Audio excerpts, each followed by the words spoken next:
और चलिए अब बात करेंगे बड़ी खबर की। और ये बड़ी खबर आपको बता दें, उत्तराखंड की सभी सीटों पर मतदान कल होने जा रहा है। चुनाव आयोग की तैयारियां पूरी है, सुरक्षा व्यवस्था के भी पुख्ता इंतजाम है और दूरस्थ मतदान केंद्रों के लिए पोलिंग पार्टियां रवाना हो चुकी हैं।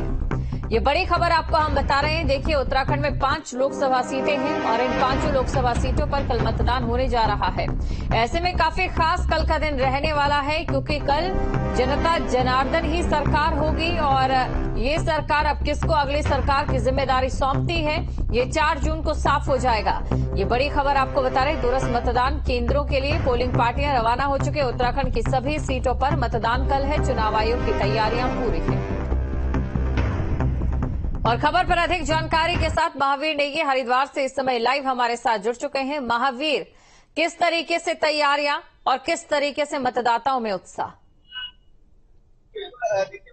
मतदाताओं में उत्साह अपने आप में देखने को बन रहा है। और यहाँ पर तैयारियों की अगर मैं बात करूँ तो तैयारियां बिल्कुल पूरी हो चुकी हैं। और यहाँ से जो हरिद्वार की अगर हम लोग बात करें तो जो पोलिंग पार्टी रवाना होनी थी 4 बजे तक, यहाँ सभी पोलिंग पार्टी यहाँ से रवाना हो चुकी है, अपने अपने जो पोलिंग बूथ है वहां पहुंच चुकी है। और सुबह 7 बजे से जो मतदाताओं का उत्साह है वो देखने को मिलेगा कि आपके जो मतदाता है अपने फैसला और देते हैं। तो ये सुबह से शुरू हो जाएगा। चंद घंटों की ही इंतजार है, उसके बाद ये सिलसिला शुरू होगा। और इसी बीच में मेरे साथ कुछ मतदाता भी हैं, मैं कोशिश करूंगा जानने की कि आखिर किस तरह का चुनाव यहाँ रहा है।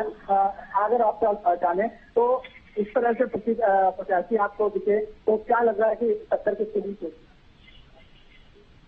देखिए, सबसे पहले तो मैं आपको आपके बता दूं कि हरिद्वार में अभी तक जिला प्रशासन की व्यवस्था की बेहद प्रबंध रही और इसे शांतिपूर्ण तरीके से यहाँ पर चुनाव प्रचार दोनों ही इस समय 2 लीडिंग पार्टियां हैं, भाजपा और कांग्रेस। दोनों ने ही अपने अपने तरीकों के साथ चुनाव प्रचार किया, वोट शो किए। वोट को लेकर किस तरह का उत्साह है? मतदान को लेकर जनता में काफी उत्साह है। और जनता सुबह 7 बजे से ही जो है मतदान स्थलों पर वोट पहुंचना शुरू हो जाएंगे। लेकिन ये देखना पड़ेगा कि ज्यादा गर्मी रही तो मतदान थोड़ा कम भी हो सकता है। बिल्कुल दृष्टिका देखिए, क्योंकि तपिश ज्यादा रहेगी। लेकिन मुझे लगता है कि जो मतदाताओं का उत्साह है उसकी तपिश के आगे मौसम की तपिश उसमें कहीं ना कहीं कम दिखाई देगी। ऐसा कुछ और लोग भी हैं, आपसे जानेंगे चुनाव में किस तरह से आपने देखा कि टक्कर किसके बीच लग रही है आपको? देखिए, टक्कर जो मुख्य रूप से देखा जाए तो भाजपा और कांग्रेस की टक्कर है। लेकिन मुझे काफी बार मुझे लग रहा है कि काफी जोरों से मैदान दे रहे हैं और कई सारे मुद्दे ऐसे हैं, विकास के मुद्दा को लेकर। बिल्कुल, आप बातचीत करते रहिए और इसी के साथ लिए चलते हैं दर्शकों को टिहरी। अरविंद नौटियाल हमारे साथ बने हुए हैं। अरविंद, देखिए, उत्तराखंड की बात करें, यहाँ के भौगोलिक परिस्थितियों पर अगर नजर डालें तो एक चुनौतीपूर्ण तरीका रहता है अक्सर, जो प्रकृति की ओर से एक कह जाए तो कि एक देन है यहाँ पर।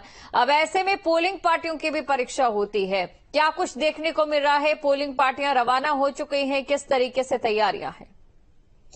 जी, आपको बताना चाहूंगा कि टिहरी जिले की जो 6 विधानसभाएं हैं और 6 विधानसभाओं में 2 विधानसभा ऐसी है जो पौड़ी लोकसभा में आती है, देवप्रयाग और नरेंद्रनगर। यानी हम कह सकते हैं कि टिहरी जिले की 6 विधानसभा और उत्तरकाशी की 3 और देहरादून की 14 विधानसभा। यानी टिहरी लोकसभा सीट पर जो मतदान होने हैं कल सुबह 7 बजे से लेकर 5 बजे तक, उनके लिए टिहरी जिले से पूरी जो पोलिंग पार्टियां हैं पूरी रवाना हो चुकी है। और अभी हमारी जिलाधिकारी से बात हुई तो उनसे सूचना प्राप्त हुई और उन्होंने कहा कि सभी पोलिंग पार्टी अपने स्थानों पर लगभग पहुंच चुकी हैं। तो यानी सकुशल सभी पार्टियां अपने पोलिंग बूथ पर पहुंच चुकी है और कल सुबह 7 से शाम को 5 बजे तक मतदान होगा।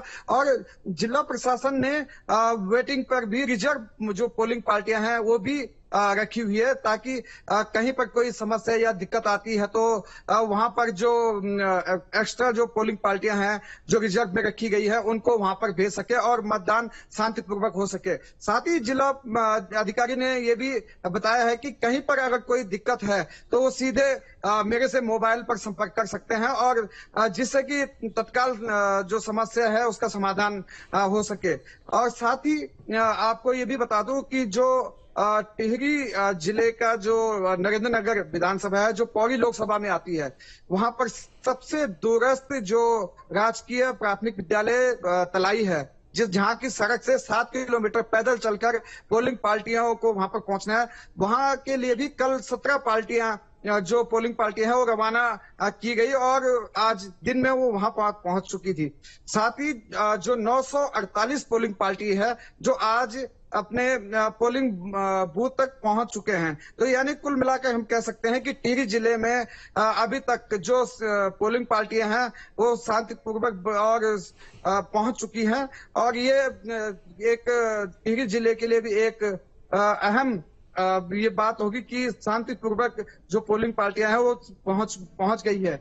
साथ ही जिलाधिकारी ने भी सबको ये संदेश दिया है कि अधिक से अधिक संख्या में लोग मतदान करें ताकि जो टिहरी लोकसभा सीट का जो मतदान प्रतिशत है वो बढ़े, क्योंकि पिछले साल जो मतदान का प्रतिशत था वो कम था और सबसे ज्यादा अब टिहरी जो जिला प्रशासन का ये भी फोकस रहेगा कि जो इस बार ज्यादा मतदान प्रतिशत रहे। जी, यानी कि ज्यादा से ज्यादा मतदान प्रतिशत रहे, क्योंकि जितना प्रतिशत ज्यादा मतदान होगा उतना ही एक न्याय संगत तरीका लोकतंत्र के इस महाउत्सव का रहेगा। उधम सिंह नगर से मुमतियाज भी हमारे साथ बने हुए हैं। मुमतियाज, आपसे जानना चाहेंगे इस समय उधम सिंह नगर में किस तरीके से कल की तैयारी, कल बहुत बड़ा दिन है। परिषद में जो है जिला प्रशासन ने जो है लोकसभा चुनाव को लेकर जो है पूरी तैयारियां जो है पूरी कर दी है और अगर बात जो है हो चुकी है और जो है जनता में भी जो है कल वोटिंग को लेकर काफी उत्साह देखने को मिल रहा है।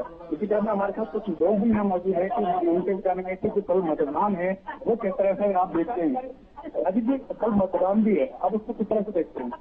देखिए, ये 5 साल के बाद एक महोत्सव होता है जो लोकसभा का चुनाव एक बड़ा धूमधाम से मनाया, क्योंकि हमारे माननीय प्रधानमंत्री नरेंद्र मोदी जी जब से सन 2014 से लगातार तीसरी बार हमारे बनने जा रहे हैं और सभी ने गर्व खुशी से इसका बड़ा बेसब्री से इंतजार है कि आज लोकसभा का पहला चरण स्टार्ट हो रहा है। कल सुबह हमारी पहली वोटिंग है और 102 जगह पे वोटिंग हुई है और जहाँ तक हमारे सारे दूसरी जनता की कहे तो अभी में बड़ा खुशी का माहौल है इस वक्त। तो बड़ा तरह उससे ये लोग करना चाह रहे हैं कि जो इलेक्शन हुआ वो बड़ा धूमधाम से किया जाए।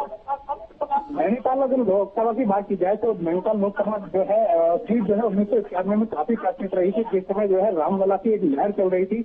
रामलला की लहर के दौरान जो है यहाँ पर जो है सांसद भाजपा ने जो है बलराज पासी जी को उतारा था और कांग्रेस के एनडी तिवारी जो थे कांग्रेस के जो है प्रधानमंत्री के दावेदार भी थे, लेकिन कहीं ना कहीं वो इस 91 में जो है चुनाव हार गए थे।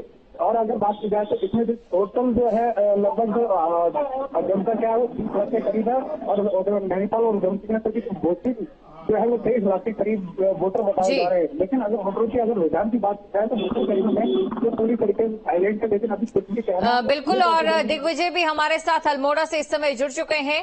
दिग्विजय के पास चलते हैं। दिग्विजय, किस तरीके की तस्वीर है अल्मोड़ा से इस समय सामने आ रही? अल्मोड़ा मतदाताओं का उत्साह दिख रहा है, लेकिन मतदाता का खामोश है। अब देखिए कल को उसका मन क्या है, ये अभी तक किसी के मन की बात बाहर निकली नहीं है। ये जब कल पोलिंग बूथ पर जाएंगे तब मालूम चलेगा कि रुझान की ओर है। अभी तक जो अल्मोड़ा के चुनाव की बात हम करें, जहां लोकसभा में मतदान का प्रतिशत कम रहा है, इस बार शासन ने जमकर प्रयास किए हैं, उसका असर कल मालूम चलेगा। और अभी मेरे साथ तमाम नगर के युवा लोग जुड़े हैं, सीनियर लोग जुड़े हैं, उनसे जानते हैं कि कल मतदान करेंगे तो उसका क्या आधार रहेगा, किस आधार पर वोट करेंगे। अखिलेश जी मेरे साथ हैं। पहले अखिलेश जी जानते हैं कि आप इस बार वोट करने जाएंगे तो क्या चुनावी मुद्दे रहेंगे। अखिलेश जी। अखिलेश संता अल्मोड़ा से। जैसा कि चुनाव है, कल वोटिंग है, हम चाहते हैं कि देश का युवा और अन्य लोग शिक्षा पर, रोजगार पर, महंगाई पर और चिकित्सा व्यवस्था पर वोट करें। और इसीलिए हम कहते हैं कि जो सरकार बने वो इन चीजों पर फोकस करें। हम पहाड़ के सुदूरवर्ती जिलों में रहते हैं जहाँ पर की स्वास्थ्य व्यवस्था और शिक्षा व्यवस्था बहुत चरम पर खराब है और जो यहाँ पर के युवाओं को रोजगार की व्यवस्था है, रोजगार की व्यवस्था बिल्कुल भी नहीं है, युवा बेरोजगार बैठे हैं। और उत्तराखंड में तो पेपर लीक और अनेक ऐसे मामले सामने आए हैं जिन पर सरकार मौन है और देखते ही युवा कल किस ओर वोट करता है। ये तो अखिलेश जी हो गए। अब बात कर लेते हैं हमारे साथ ले सकते हैं पहले आपका नाम। मेरा नाम बिल्कुल, तो कुल मिलाकर इस समय उत्तराखंड में किस तरीके से माहौल है? कल